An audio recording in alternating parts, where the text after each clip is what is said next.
I am the king of the world. I shook up the world. Who number one in the welterweight division now? Man down, straps easy. I know what time it is, baby. I'm the best fighter ever. And I'm the best ever. I'm pound for pound the baddest man throwing down. Ain't no safety on this block.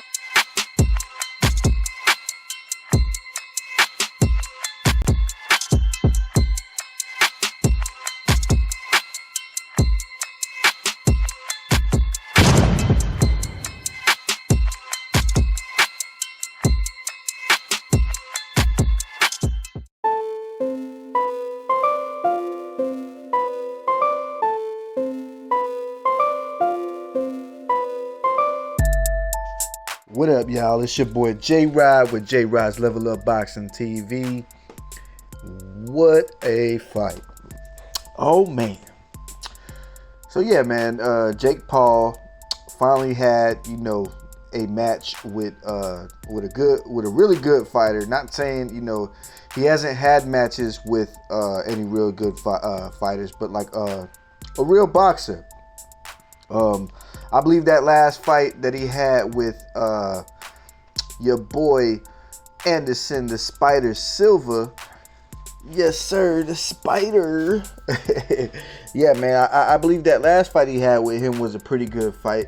I think he gave him a run for his money, but many people felt that Anderson and Silva had threw the fight because people, how people take videos and they bring it to that video studio and they chop it up, slow it down. You could see some instances in some of these people's videos where they slowed it down and it kind of looked like Jake Paul gave him a hit. To take take the dive or take the punch and fall. I'm not sure. When it's sped up, it does look like a real punch. Then in some angles, it also looks like that he missed the punch and Anderson Silva went down. But I'm not here to throw shade on Jake Paul. That was a good fight. That fight was close. He won that fight. So many fans were calling for him to fight a good fighter, and finally we get that Tommy Fury fight. Not an MMA fighter, just jumping up in there getting knocked out. Not a has-been, none of that crap. They had, if you want my honest opinion, I thought it was a very good fight. You could tell, who pretty much was a rookie, and who was more the professional. And that was Tommy Fury. He put a lot of good punches together. And hey, man, a lot of y'all are going to be upset with me, man. Yeah, some of y'all are going to be really upset with me. But honestly, man, I really don't think Jake is really half as bad. I really don't think he was really that bad. And if you want my honest opinion, yeah, we all were dying to see him fight an actual fighter, an actual boxer. But, aside of all that, Jake Paul's never really been in any, serious boxing matches. He never did any amateur fighting, you know what I'm saying, leading up to his pro fighting. And then on top of that, this was really early in his career. And for him to go in there and still fight and fight at the caliber level that he fought at against Tommy Fury, not gonna lie, y'all, that really wasn't that bad. And I took some time to reflect after that fight, and it kind of made me realize, the hype with fans and today's era and how things are. They expect so much of you. Today's era expects, it's just high expectations. And my honest opinion says he shouldn't have taken that fight yet. I think that, Jake Paul, to me, he made a statement in that ring tonight. And he probably should have chilled. He probably could have fought, better fighters than what he's fought. But to take a higher, caliber fighter at you know, Tommy Fury's level at this current time, especially if he wanted, you know, to remain not just remain undefeated, but, you know, to have a successful career, because I don't know what's going to happen next. But to have a successful career, he should have probably taken, you know, some other boxers, but like some other no-name fighters. You know what I mean? Unless this is just a cash grab.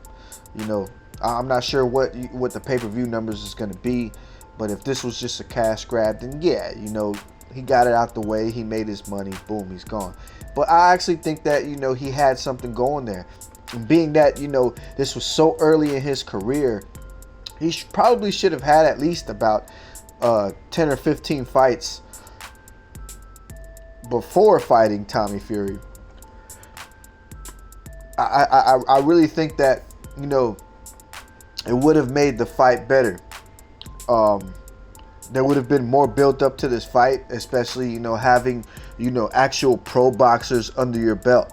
But people don't remember. A lot of these professional fighters, you know, their careers are groomed, you know, until they end up in the hot seat, having to face a real notable name. You know, look at these countless fighters: Floyd Mayweather,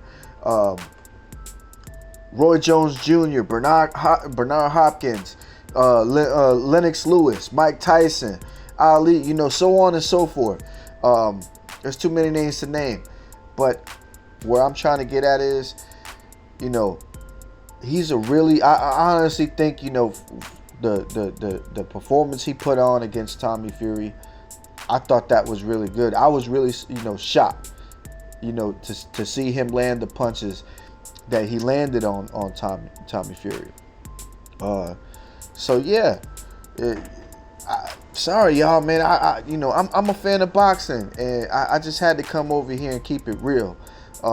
And y'all know that I'm a fan of I'm always a fan of the underdog, but this wasn't that case. You know, I had Tommy Fury winning going into this fight, but, you know, I really kind of expected Tommy Fury to knock Jake Paul out. And being that not only did he not knock Jake Paul out, but Jake Paul was game. And not only that, but he also got the knockdown. To see that, and you know, for him to put his punches together and have movement, slipping jabs, you know, he has all the characteristics of a real professional boxer. To me, this lets me know that, you know, he took the sport of boxing serious. And hey, this might be a cash grab. Who knows? He might be out the game. But hey, I wouldn't mind seeing Jake Paul in the future. Not saying that I'm going to be paying for pay-per-views right now, because yeah, it is too early for him to be having these pay-per-views, you know, without having at least some, you know, free fights. I think, you know, he should go back to the drawing boards, get him some more fights in there. He only has one loss on his record. I still think that he can market himself. He's actually done pretty good, you know, for someone who's not a boxer. He's done pretty good. Yeah, I know he's a YouTuber, so that's part of the reason why he has some good marketing behind him. But he can still sell. He can still sell. And like I said, he's not half as bad. He's a pretty decent boxer. And it's crazy for me to say this, man. Like yo, when the fight was over with, I caught myself and I said, do I actually think this guy is a good boxer? Yeah, I was really sitting there saying that shit to myself, man. I'm like, yo, I can't believe I'm saying this, yo. This guy's actually pretty decent. I don't know what y'all think. I sure wouldn't mind seeing him build up his career. And it's for the simple fact that I love boxing, and you know, I honestly think that anyone who's willing to get in the ring and put it all on the line, and hey, that's tough. You got my vote. You already have my vote to begin with, and I think, you know, as fans, like I said, this is not a cash grab. I think that, you know, with the high expectation of fans in this boxing area, I think we all rushed him too quick. You know, yeah, we wanted to see him fight a real boxer. He probably should have fought somebody else at a lower caliber level. Let him build his career up. And that's only if he's really taking it serious. I think he's really taking it serious. But he also could have been just taking it serious for the moment, you know. But, hey, we'll see. What is the future for Jake Paul? Does he come back after this? Does he come back? Hey, we're just going to have to stay tuned. Until then, it's your boy J Rod with J Rod's Level Up Boxing TV, and I'm out your ear. Peace.